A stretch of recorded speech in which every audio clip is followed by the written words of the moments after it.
नमस्कार। SPT news में आपका स्वागत है। पेश है 3 जुलाई शुक्रवार दोपहर 3:15 बजे राजस्थान के विभिन्न शहरों की 15 बड़ी खबरों में।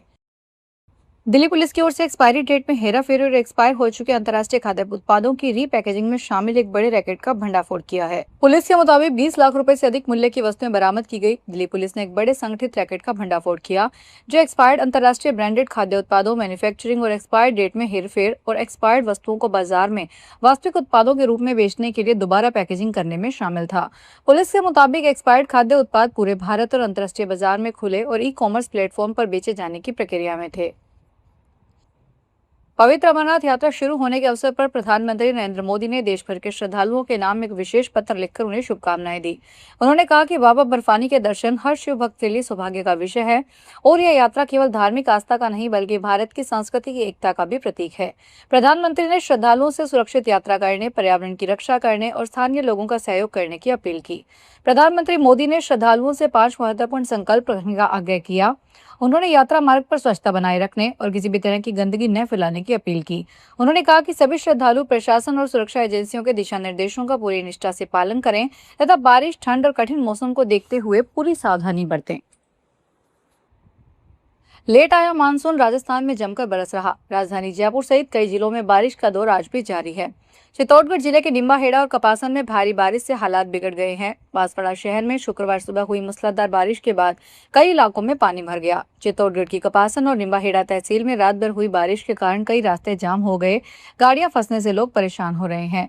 मौसम विभाग ने शुक्रवार को भी कोटा, बारां और झालावाड़ के लिए ऑरेंज अलर्ट जारी किया है। वहीं जैसलमेर को छोड़कर पूरे राजस्थान में येलो अलर्ट है। राजस्थान के नागौर जिले में शुक्रवार को हुए भीषण सड़क हादसे में एक युवक की मौत हो गई। हादसा अजमेर बीकानेर राष्ट्रीय राजमार्ग 58 पर ग्यासनी बीचपुरी के बीच गैंट्री बोर्ड के पास सुबह 7:30 बजे हुआ। सूचना मिलते ही पुलिस मौके पर पहुंची और शव को सरकारी अस्पताल की मोर्चरी में रखवाया गया। पुलिस के मुताबिक आगे चल रहे ट्रेलर को ओवरटेक करते समय ट्रेलर ने सामने से आ रही बाइक को टक्कर मार दी। हादसा इतना जबरदस्त था कि बाइक के परखच्चे उड़ गए और बाइक सवार युवक ने मौके पर ही दम तोड़ दिया। भरतपुर के बयाना कस्बे के आर्य समाज रोड स्थित एसबीआई बैंक की लोन शाखा में शुक्रवार सुबह एसी में शॉर्ट सर्किट से आग लग गई। यह घटना बैंक की पहली मंजिल पर सुबह करीब 10:45 पर हुई। आग लगते ही बैंक परिसर में अफरा तफरी मच गई और कर्मचारी और ग्राहक सुरक्षित बाहर निकल आए। नगरपालिका की दमकल ने भी तुरंत पहुंचकर आग पर काबू पाया। बैंक के डिप्टी मैनेजर अंकुर गोयल ने बताया कि प्रारंभिक जांच में आग का कारण एसी में शॉर्ट सर्किट सामने आया है। आग से शाखा में रखा कुछ फर्नीचर, महत्वपूर्ण दस्तावेज और फाइलें जली है।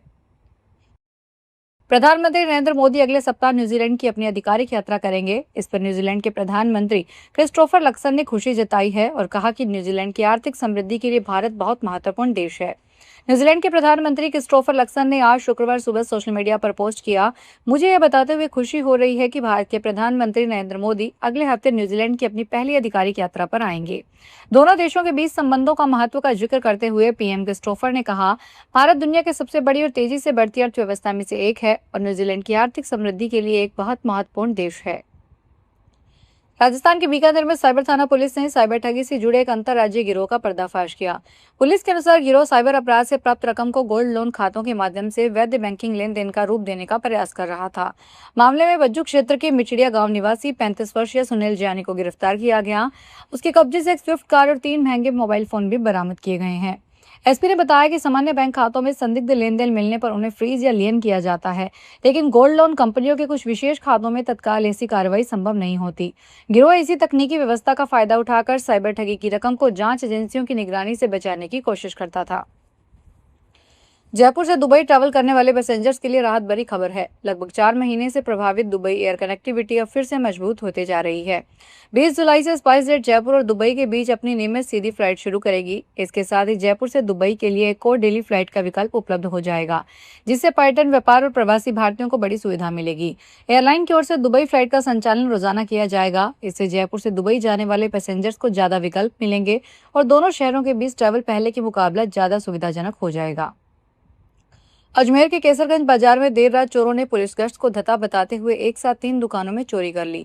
सबसे चौंकाने वाली बात यह थी कि पूरी वारदात केसरगंज पुलिस चौकी से महज 20 मीटर की दूरी पर मुख्य सड़क पर हुई, लेकिन पुलिस को इसकी भनक तक नहीं लगी। घटना के विरोध में आज शुक्रवार को केसरगंज व्यापार संघ ने पूरा बाजार बंद रखा और पुलिस के खिलाफ जमकर नारेबाजी की। पूरी घटना वहां लगे सीसीटीवी में कैद हो गई। क्लॉक टावर थाना पुलिस ने व्यापारियों को जल्द कार्रवाई का आश्वासन दिया है। अयोध्या में राम जन्मभूमि परिसर से जुड़े मामले की जांच तेज हो गई है। एसआईटी की टीम आज शुक्रवार को मामले से जुड़े तथ्यों की पड़ताल के लिए बैंक कर्मचारियों को भी तलब किया है। बैंक कर्मचारियों से बंद कमरों में पूछताछ जारी है। टीम वित्तीय लेन देन और अन्य दस्तावेजों से संबंधित पहलुओं की जाँच कर रही है। अधिकारियों के अनुसार पूछताछ और साक्ष्यों के आधार पर आगे की कार्रवाई की जाएगी। मामले की हर पहलू की गहनता से जाँच की जा रही है। रेलवे व्यापारियों के माल के परिवहन को अधिक सुरक्षित, तेज और उद्योगों की जरूरतों के अनुसार बनाने के लिए बड़ा बदलाव करने जा रहा है। रेलवे व्यापारी और उद्योगों की जरूरत के अनुसार गुड्स ट्रेनों के वैगन का डिजाइन तैयार करवाएगी। इससे राजस्थान के उद्योगों को भी वस्तु विशिष्ट वैगन उपलब्ध होंगे, जिससे लोडिंग अनलोडिंग आसान होगी, माल की सुरक्षा बढ़ेगी और रेल के जरिए माल ढुलाई को नई नीति मिलेगी। रेलवे बोर्ड ने वैगन डिजाइन नीति में व्यापक सुधार करने का निर्णय लिया है। सीमावर्ती क्षेत्र जैसलमेर में मानसून का मौसम लगातार अपने रंग बदल रहा है, जिससे आम जनता और किसानों की चिंताएं काफी बढ़ गई है। जैसलमेर और पोखरण के सुदूर पश्चिमी इलाकों में मानसूनी हवाओं की गति बेहद धीमी हो गई। फिलहाल तापमान 41 डिग्री के पार चल रहा है और लोगों को भीषण गर्मी का सामना करना पड़ रहा है। मौसम वैज्ञानिकों के अनुसार वर्तमान मौसमी तंत्र के कारण आगामी 10 दिनों तक जिले में किसी भी प्रकार की भारी या मध्यम मानसूनी बारिश की कोई संभावना दिखाई नहीं दे रही। बादलों की आवाजाही के बावजूद उमस का ग्राफ लगातार बढ़ता जा रहा है। धौलपुर जिले के मनिया थाना क्षेत्र में विपरपुर गांव में बच्चों के बीच हुई कहासुनी ने हिंसक रूप ले लिया। इस विवाद में 21 वर्षीय युवक गंभीर रूप से घायल हो गया, जिसकी इलाज के दौरान मौत हो गई। घटना के बाद गांव में तनाव का माहौल है और पुलिस ने जांच शुरू कर दी। इस हमले का एक वीडियो भी सामने आया है। पुलिस के अनुसार दो परिवारों के बच्चे खेल रहे थे, जिनके बीच किसी बात पर कहासुनी हुई। यह मामूली विवाद जल्द ही बच्चों से बढ़कर उनके परिजनों तक पहुंच गया, जिसके बाद दोनों पक्ष आमने सामने हो गए। भारतीय शेयर बाजार में आज शुक्रवार को शानदार तेजी देखी गई। शुरुआती कारोबार में सेंसेक्स 650 अंकों तक उछलकर 78,000 के स्तर को पार कर गया, जबकि एनएसई निफ्टी 50 भी 24,350 के ऊपर पहुंच गया। इस तेजी के साथ सेंसेक्स करीब 2 महीने के उच्च स्तर पर कारोबार करता दिखा। बाजार में आई इस मजबूती से बीएसई में सूचीबद्ध कंपनियों का कुल मार्केट कैपिटलाइजेशन करीब 2,62,000 करोड़ रुपए से बढ़कर 482 लाख करोड़ रुपए के पार पहुंच गया। सरकारी नौकरी में घर के नजदीक नौकरी करने का आकर्षण ऐसा है कि बूंदी के स्वामी विवेकानंद मॉडल स्कूल में डेपुटेशन के लिए मची होड़ ने रिकॉर्ड तोड़ दिए। स्कूल में खाली पड़े 7 पदों के लिए शिक्षा विभाग के पास 274 आवेदन पहुंच गए, यानी हर एक सीट के लिए 39 दावेदार। वरीयता के आधार पर चयन होना है, पर आवेदनों के अंबार देखकर अधिकारी खुद उलझन में हैं कि किसे अवसर दे और किसे लौटाएं। प्रदेश के हर जिले में अभ्यर्थियों द्वारा आवेदन किए गए हैं। फिलहाल इस बुलेटिन में इतना ही, फिर हाजिर होंगे बड़ी खबरों के साथ।